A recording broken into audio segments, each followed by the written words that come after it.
Hi, I'm Brittany Daniels with Berkshire Regional Planning Commission. We are here today at Washington Town Park. This is our first community event in our Depot Brook project in Washington, where we have Erin Rodgers from Trout Unlimited is going to be leading us at different points of the Depot Brook, helping us understand what we're looking at, what has been going on with this river system, and why is it important, and how we can think about the future, especially with climate change and the more water coming in, and how we can manage that and continue to live next to this important resource. I'm Erin Rodgers. I'm the program manager for Trout Unlimited in Western New England. My background is actually largely in fisheries, unsurprisingly for Trout Unlimited. But during the course of knowing fisheries and knowing what makes a good place for populations to really grow and thrive, I've learned all the other parts of stream science that goes with that. So the hydrology, the fluvial geomorphology, why streams do the things that they do. As we kind of walk through Depot Brook, learn a little bit more about our systems here. I always like to say that I have the extreme luxury of being the ideas person, of knowing what something could or should look like, and then the engineer has the task of telling me, no, that's not possible. But these kind of projects, it takes all of us working together. So this is just our first step of coming together for our Depot Brook project. So thank you. Yeah, we can cut through there. One of the most important things to think about is all of the things that we have done in and around streams over the last 100, 200 years that kind of got us to where we're at today. I know this is a problem area for the town and for probably the landowner in terms of the water coming up and over and everything. But if you look at the stream coming into this area, it's a straight line that kind of follows along the road and follows along the edges of property lines. We've probably done quite a bit over the last, couple hundred years to shape this river. And now it's kind of confronted with the fact that it's hemmed in by roads and by valley walls, and it's trying to figure out where it can go. And then luckily we've got this good riparian area here. So riparian areas are just the edges of streams, kind of from the top of the bank out 50, 100 feet or so. And we've got surprisingly a really, good trees. We've got a, good density of trees. We've got some older ones, some younger ones. So we've got a nice diverse forest here. A lot of knotweed too, but that kind of comes with the territory of being around a floodplain as well. It's partly this riparian area that has also helped to shape where this river is going at the moment. It's kind of stopped and blocked it, and you can see very much where the trees and the roots are being exposed, but still holding this bank together, kind of holding the stream from continuing in a straight line right through that field. So it's helping to push it around, and just because of the curve of the river and the way that water moves, it'll slowly start to pinch together right there, and eventually it might even form a bit of an oxbow, where the stream will actually cut back along that way. It's not there yet, but it's moving in that direction for sure. One of the reasons it does that here is that this is one of the most unconfined spaces that it has. You can just imagine when it's storming, when it's raining, and all of that water is coming really fast down the side of the mountain, and all of a sudden, this is where we have the space to actually spread out. Look at the material on the bar and how that's different from what the material is actually in the stream, on the bed of the stream. What forms that bar is most of the road that washed out a few years ago. But when you see those places, those areas on streams, any stream, where you get a lot of those finer sands and gravels that are allowed to just kind of stop and settle out, that's where the water is actually allowed to slow down and spread itself out, and it's not the velocity of the water, the speed of the water, picking all that material up and moving it around. So this is what is called a depositional area of a stream. And that's where we get our floodplains as well. So those are your valley bottoms. Everything that started up on top of the mountain is slowly moving its way downhill. Gravity controls everything. Even if you cleared out this whole bar, the river would form this bar again, over and over, every single time we clear it out. Because this is just where the water stops and slows down and drops all that material out. And so knowing that, it kind of shapes what kinds of solutions we can think about both in the short term and in the long term. How are you going to stop it then from flooding the road when we have those downpours every year? It seems, it goes right over Route 8 right here where we were. That's one of the engineering solutions that is being looked at for sure with the town and with the engineered contractors. There's kind of a couple of different things to think about. Is one, this was a floodplain before it was a road. So that's just a consideration that we have to keep in mind. And secondly, we're seeing more and more water all the time. That's kind of the position that everybody in the Northeast is kind of working against right now. And one of the things that I have really been kind of thinking about, like large scale, is if we don't want the water here, where can we safely put the water? The easiest thing is to find areas upstream that we can, again, slow that water down, spread the water out so that it's holding in other places before it comes down here. And it's not such a force to be reckoned with at this point. This is a symptom, right? We're seeing the symptom of flooding. But the project in its entirety is looking at where in the overall system are there vulnerabilities. Like Erin said, can we hold water elsewhere? Or do we need to undo something or make something better further upstream so we're not seeing such a downstream effect?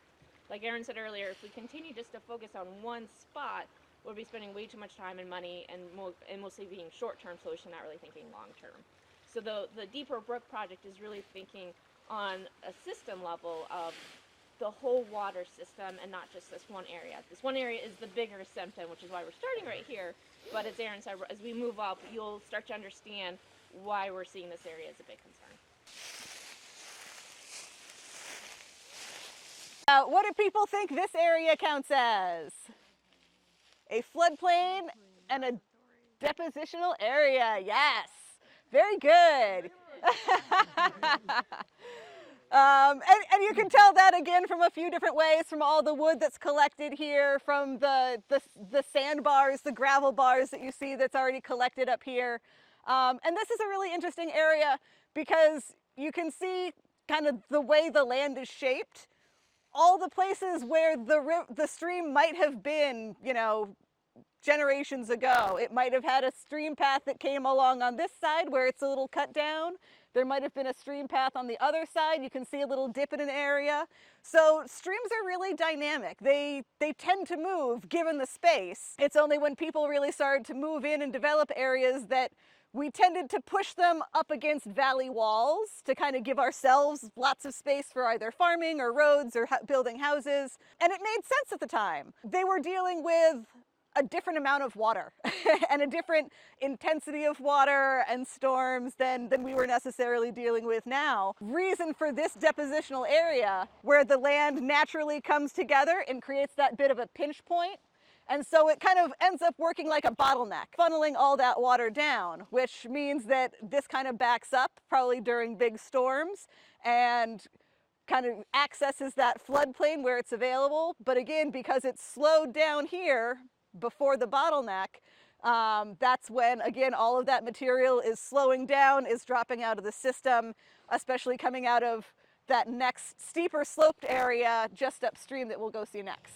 I'm wondering if you could tell us where all the water is coming from, and I know it's not just rain events, right? When we talk about watersheds, we're talking about everything upstream of this point that flows into it. So it's everything that falls on the sides of the valley that's overland flow, that is the small streams. We've got lots of little tributaries off on this side that are coming in as well. And that all adds to the stream. And it might seem like not very much right now, but when you have a 2-inch rain event or a 1-inch rain event, that means, it's 1 inch along the entire landscape, and all of that's moving downhill and collecting into the stream. So it ends up being way more than 1 inch in the water because it's all of that collective landscape flowing into this one point. People think back to 2021 when we had all that flooding. That was the most recent time when Route 8 flooded, I think 3 times that year. That was a very wet year, And when the ground is already saturated, and then you get another 1 inch or 2 inch storm, like we had a couple of those, there's even less opportunity for it to absorb, and more of that water then gets channeled down into the stream. And I think most of us are aware the Depot Brook headwaters are back up behind the Guthries, and it all comes down that valley, and it hits here, and we saw that it overflowed the Eden Glen Dam, came through here, and then it hit that S-curve, and of course, you can see with that weird geometry, there's only so much water that can be managed through there, and it just jumps that and washes through, and it wants to connect back up. We've all seen it, how it comes across Route 8. So those are the things that we need to analyze and look at comprehensively as a municipality from the standpoint of where the potential for damage to our infrastructure is, and find the balance that Erin's talking about between what the river wants to do naturally and where we have all established our town, and try to mitigate those things. So that's the nature of the project, is starting with this phase of analyzing and trying to quantify the factors, and then the engineers will be looking at what are possible solutions, and we'll be discussing that in the years to come. Yeah, and that's what stormwater engineers are really good at. And that's their entire job, is figuring out in a storm where all the water is, where it's coming from, and where it can go in a safe way. How do you feel about winters lately? Or, lack of. And we're seeing warming winters, and we're kind of staying right at this temperature range where we're freezing and thawing, freezing, that we're not getting those deep freezes anymore that really holds the snow, and a slow melting process. So we're seeing water come in, freeze, and then rapidly thawing, and that's moving water. So there's more and more water moving through the system in the winter than we typically had 20, 50 years ago. And when we'll be talking more about climate change data in our future conversations, but just know we'll be sharing what does that look like specifically for the town of Washington. See how tight in the river valley walls are. So that just means that water, when it storms, when it rains, is coming through that area in particular, and other areas like that, a lot faster than it is through some of the other areas where it's wider, flatter, where it's got some floodplain to spread out into. So the speed through there of the water can move incredible amounts of material, boulders and trees and all sorts of things that a lot of people don't expect that it could move something that big and heavy. But you can see the effects kind of in this section here, where you've got a lot of those big boulders that have moved from upstream to downstream, where we've got a lot of pieces of really large wood that have moved right down through here. And again, to go from confined to just even a little bit of an opening, this is where that bigger material is going to stop first, while all of that smaller material keeps moving down with the fast water, travels through until we hit that S-curve down where we started.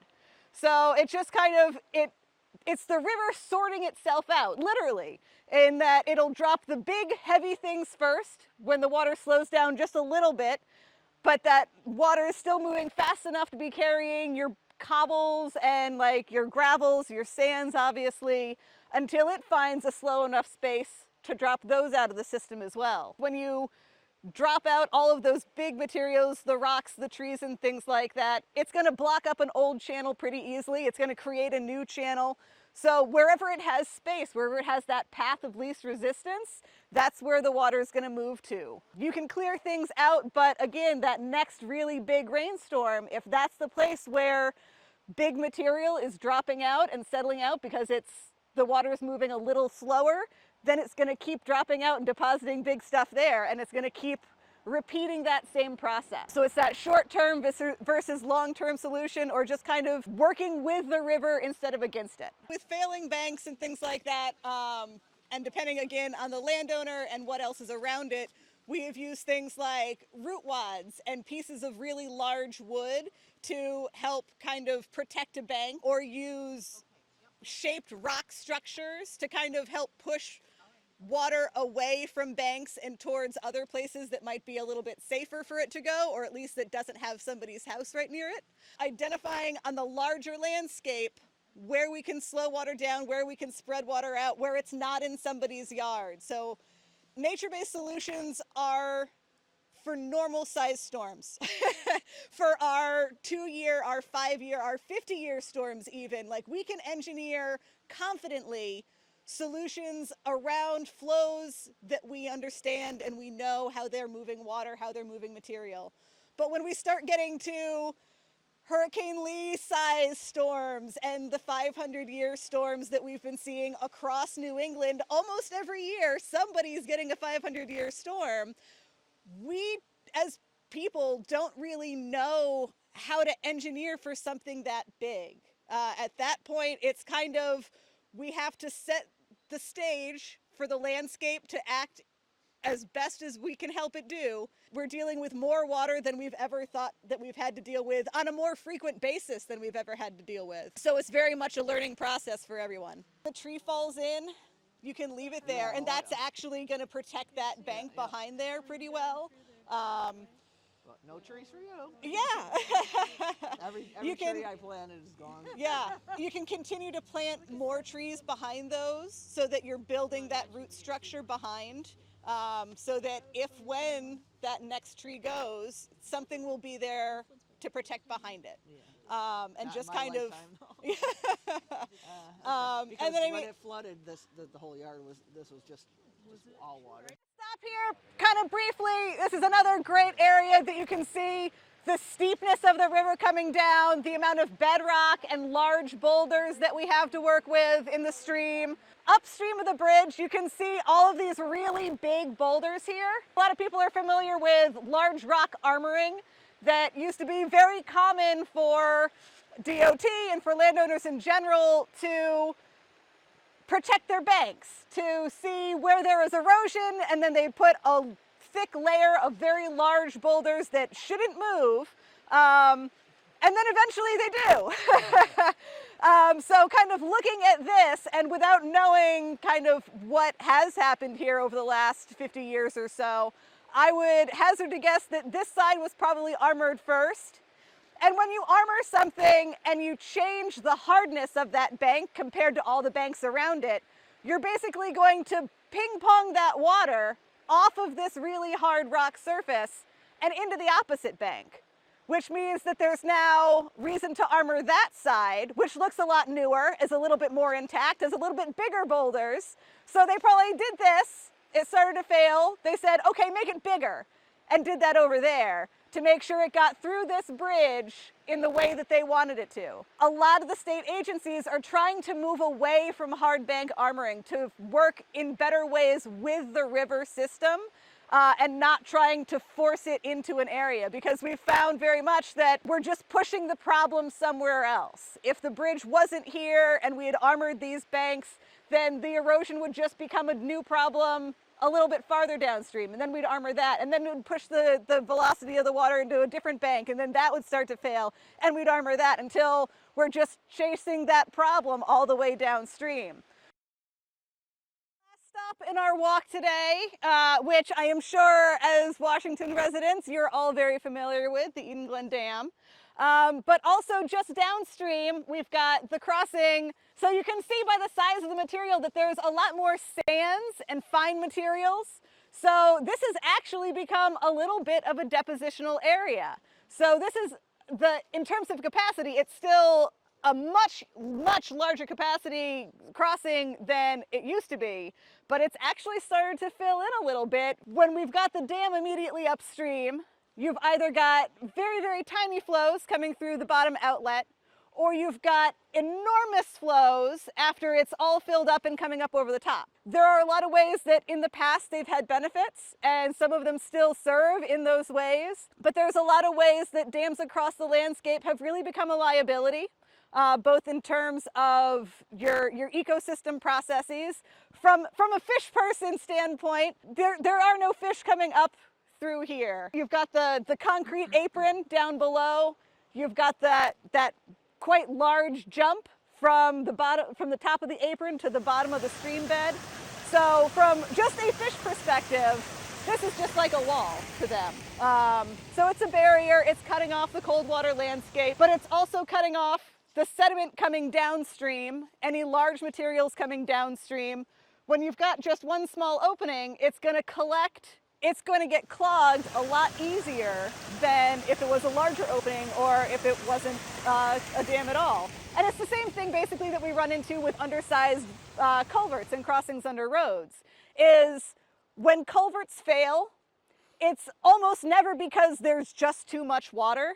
It's because sticks and trees and boulders that are naturally moving with all of that increased water flow can't make it through that same opening, get stuck, and that's when the water starts to back up, and that culvert acts like a dam, and that roadway acts like a dam, and that's when things fail. When it exceeds that capacity, it immediately becomes more of a risk, much more of a risk. Without the dam here, it would still have that capacity. It still has this lovely wide basin that could fill up with water before flowing through the culvert.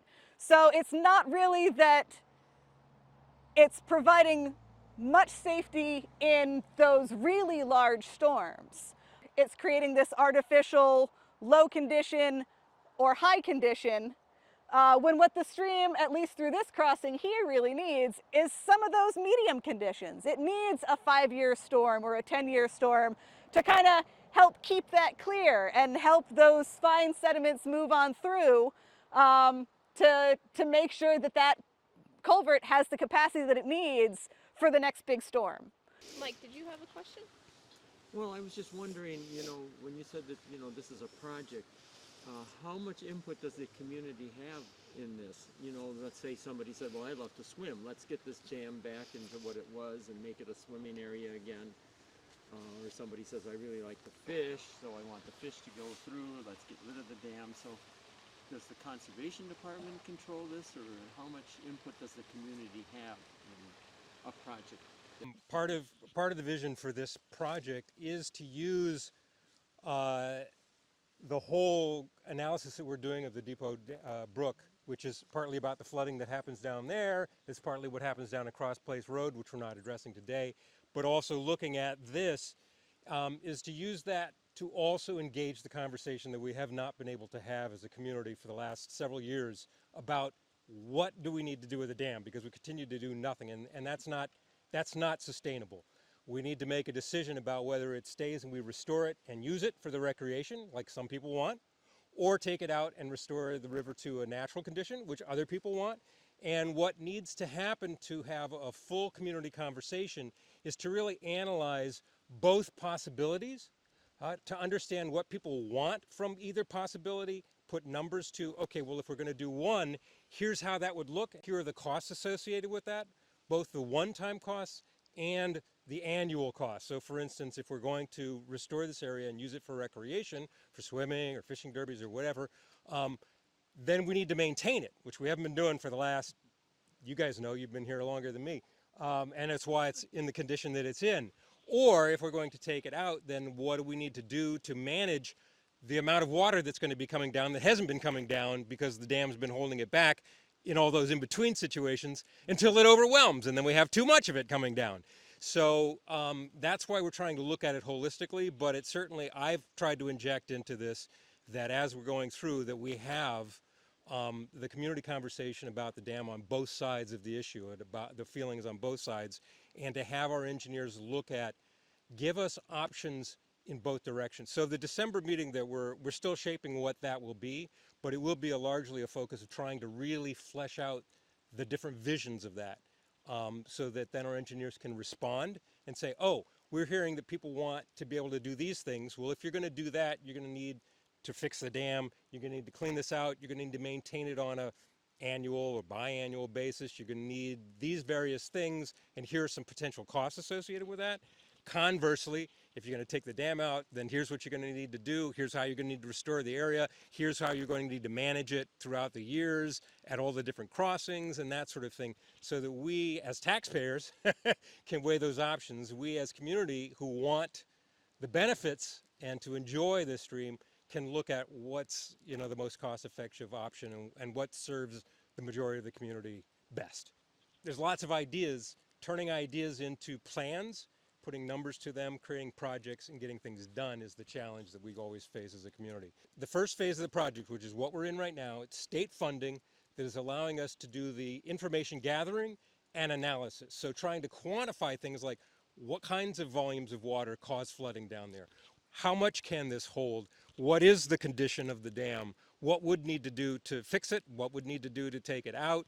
What needs to happen in various crossings? How do we build and sustain banks? Gathering that information. From there, we'll decide as a community, what do we want to pursue next? And we'll have to go out for funding. Future funding is unknown. This is just the information gathering, analysis, and beginning to try to put together potential options, and then we'll take it the next step once we figure out what those are. Does that answer the question? Yes. So, I mean, to my understanding is that there used to be a gate.